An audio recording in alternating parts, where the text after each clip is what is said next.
Hi, it's Elizabeth from Tyne Valley Motorhomes, and today we'll be doing the handover video of the Burstner lyseo Harmony line. Just behind your habitation door, we've got your external TV aerial point. Next to that, we've got your hookup point.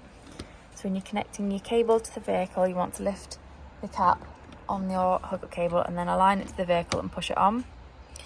And then always connect your cable to the vehicle first, and then the mains, and then when disconnecting, disconnect from the main and then the vehicle, so you're never walking around with a live lead. Next, we've got your external barbecue point. So you'll need an adapter and a length of hose to connect to your Caddock and barbecue. And then when you've got your flow of gas in the vehicle, you can turn the red handle so it's the same way as your spout, and then you'll get your gas flow to your Caddock and barbecue. Next, we've got your freshwater filler point. So when you unscrew the cap, you'll need a hose pipe and some adapters, as some sites just provide a brass tap. And then you want to put your hose pipe through there, fill up your freshwater tank full, and then put your cap back on, and always make sure that you lock it with a key so no one can tamper with your fresh water. Back of the vehicle, we've got your garage. So we've got your lights in the back of the vehicle. We've also got your carpets, your awning handle. We've got a toolkit in the back there, and then we've also got some tie-down rings for any larger items that you need strapping in when you're travelling.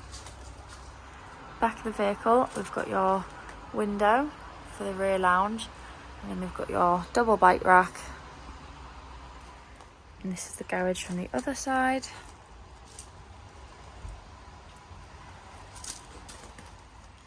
Next, you've got your gas flow system.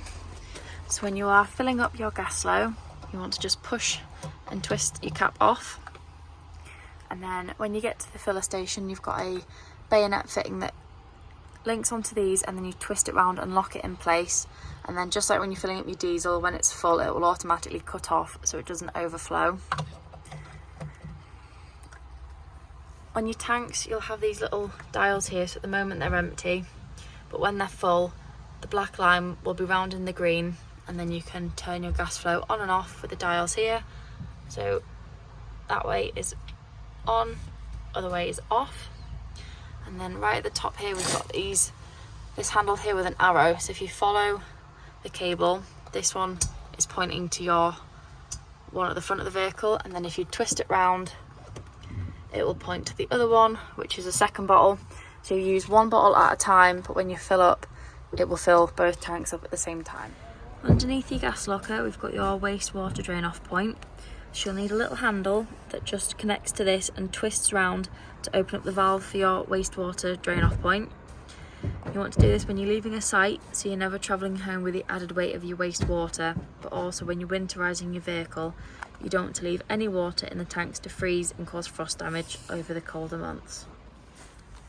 So this is the handle that you want to use. So you want to align it up and then twist. And you want to twist the handle around. If there's any water in the wastewater tank, it will come out of here. And then as long as you make sure you close it again after use, and then the handle just pops off. And then you want to keep this and store it in a safe place so you don't lose it. Next, we've got your cassette locker.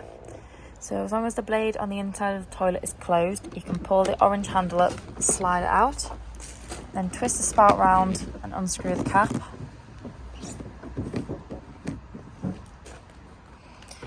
Then while you're emptying it, you want to push in the orange button. This just allows some air in and stops it from glugging. You then want to swill it around with some fresh water, empty it out again, and then put some blue or green liquid in the cap, screw it back on, and then it's ready for use again. Just on the outside of your passenger door is your diesel and AdBlue. So you'll need your ignition key to open up the diesel cap. And then when you're filling up AdBlue, if you go to a petrol station where they take Arctic lorries, you'll be able to get AdBlue on the pump, but you can also buy it in drums as well.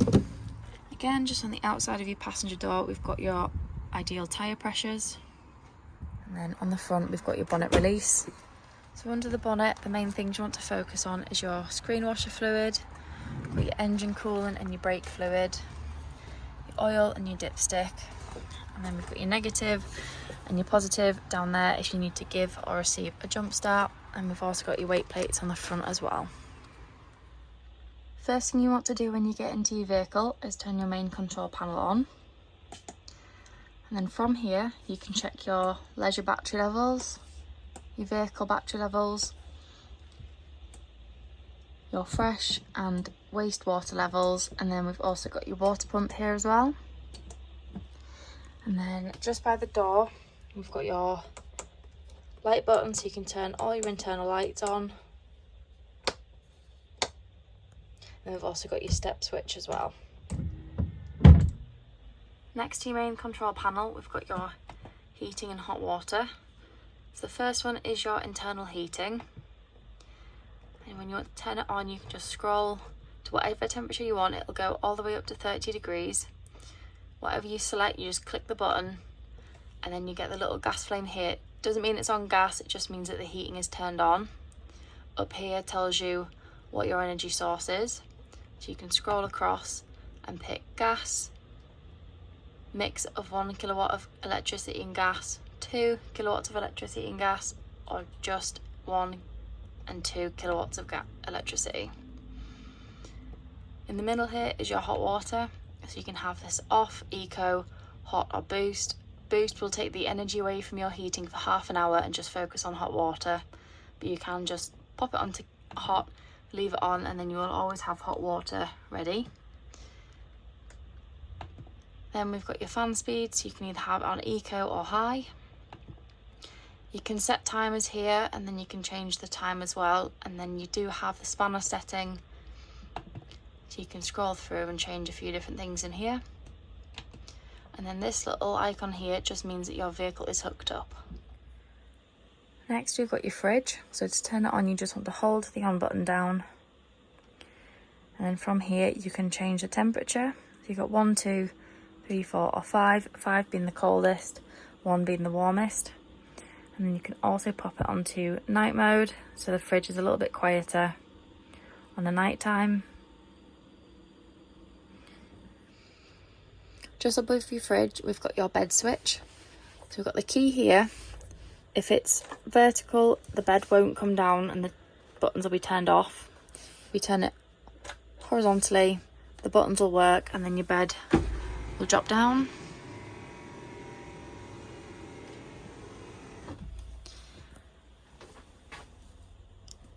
You've got the safety net underneath, and then you've got a ladder that just hooks into these clips here so you can easily get in and out of bed. And then when you're done in the morning, just press the up arrow and the bed will raise back up to the roof.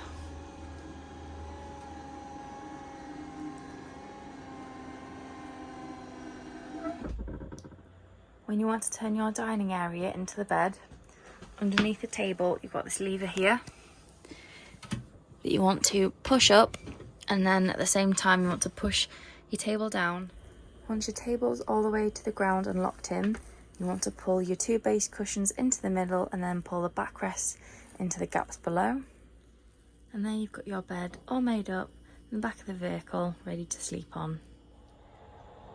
Underneath the bench on the driver's side at the back of the vehicle, we've got your fresh water drain off point. So to drain all but 20 litres, you want to turn it a quarter of the way. To drain everything, you want to turn it a full way round. You can do this when you're winterising your vehicle, so you're not leaving any water in the tank to freeze and cause frost damage over the colder months. You can also do this when you're leaving a site, so you're not travelling home with all the weight of your fresh water, or if you're not using your van for a couple of weeks, drain out the fresh water tank so the water doesn't go stagnant when you come to use it again. Behind the fridge under your bench we've got your trip switches. So if you're ever not receiving power in the vehicle, you can press the button and test the trips.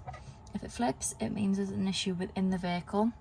However, if the trip doesn't flip down, it means there's an issue with your mains or your mains lead and the power coming into the vehicle. Next to it, we've also got your max view TV booster. So if you've got low or poor signal, you can boost and get a better picture on your TV. On the passenger side at the back of the vehicle, under the bench, we've got your boiler drain down. So when you're winterising your vehicle, you don't want to leave any water in the boiler to freeze and cause frost damage. So to empty, you want to twist the diamond here on the top, And then as you can see, there's a little button down here that pushes out. So this is what's letting all the water out. When you come to use it again, you want to twist the diamond back and then push the button in, otherwise the water will continuously run out of your boiler until the button's pushed in. These particular boiler drain down points are also automatic, so when the temperatures reach below 2 degrees, they will automatically dump all the water out.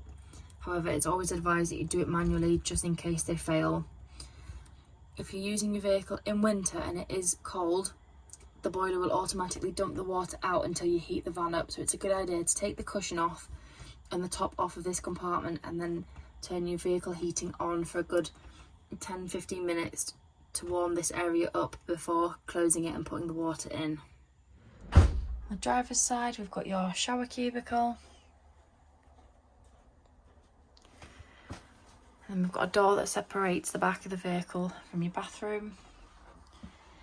And we've got your toilet, your sink, a nice large mirror. We've also got your cupboards next to it. The light switches are under here. And then you want to make sure you've got your water pump turned on to flush your toilet. And then you want to press the blue button that's on the back here to get a flow of water. You get a flow of water into the bowl, and then when you're done, you want to push the lever forwards to open and shut your blade, and then always keep your lid and blade closed so you don't get any smells through your vehicle.